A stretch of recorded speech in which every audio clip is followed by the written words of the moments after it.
என்னாச்சுப்பா? என்னாச்சா? நீங்க பாட்டுக்கு சின்ன பொண்ணு கிட்ட தாலி எடுத்து கொடுத்து அதை வாங்கி என்ன கட்ட சொல்றீங்க? உங்களுக்கு வேணா அந்த குழந்தை எடுத்து கொடுக்கறது பெருசா இருக்கலாம். நாளை பின்ன மத்தவங்க ஊருக்காரங்க ஃப்ரெண்ட்ஸ்னு ஒரு குழந்தை எடுத்து கொடுத்து தாலி கட்டினான்னு என்ன பார்த்து கிண்டல் பண்ண மாட்டாங்க. குழந்தை எல்லாம் தாலி எடுத்து கொடுத்து என்னால கட்ட முடியாதுங்க. உங்களுக்கு 1000 ஆசை இருக்கலாம், ஆனா உங்க ஆசையை தீர்த்துக்க நானா கிடைச்சேன். இங்க பாருங்க, எனக்கு என் அப்பாவும் அம்மாவும் தாலி எடுத்து கொடுத்தாதான் உங்க பொண்ணு கழுத்துல நான் தாலி கட்டுவேன். இங்க பாரு பாப்பா, நீ என்ன பண்ற? உன் கையில இருக்கிற அந்த தாலிய ஏதோ இங்க நிக்கிற அங்கிள் ஆண்டிட்ட கொடு, அவங்க கொடுக்கட்டும். அவங்க பாட்டி தாத்தாவா இருக்காங்க, இங்க அங்கிள் ஆண்டின்னு சொல்றீங்க.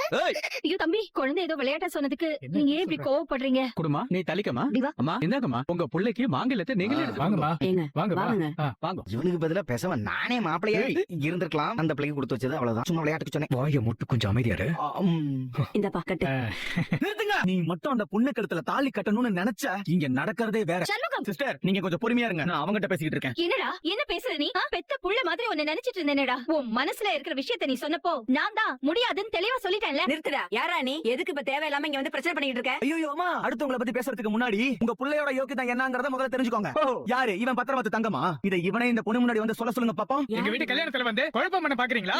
யாரா அந்த பொண்ணு? இந்த பொண்ணு யாருன்னு நான் சொல்றதை விட உங்க பையன் சொல்லுவான், கேளுங்க. என்னப்பா சுரேந்தர், திவ்யாவை பார்த்த உடனே இப்படி வாயடிச்சு அமைதியா உட்கார்ந்திருக்கிற? திவ்யா யாருங்கறத நீ சொல்றியா இல்ல திவ்யாவே சொல்லட்டுமா? இவன் யாருன்னு எனக்கு தெரியாதுமா. இவன் யாரையோ கூட்டிட்டு வந்து இந்த கல்யாணத்துல பிரச்சனை பண்ணணும்னு பண்ணிட்டு இருக்கான். எனக்கு என்ன தோணுதுன்னா, நீ சொன்ன மாதிரி இந்த பொண்ணை அவன் லவ் பண்ணிப்பான் போல இருக்கு. அதனாலதான் இந்த கல்யாணத்தை நடக்க விடாம பிரச்சனை பண்ணிக்கிட்டு இருக்கான். ரொம்ப பேசாதடா. நல்லவ மாதிரி ஓவரா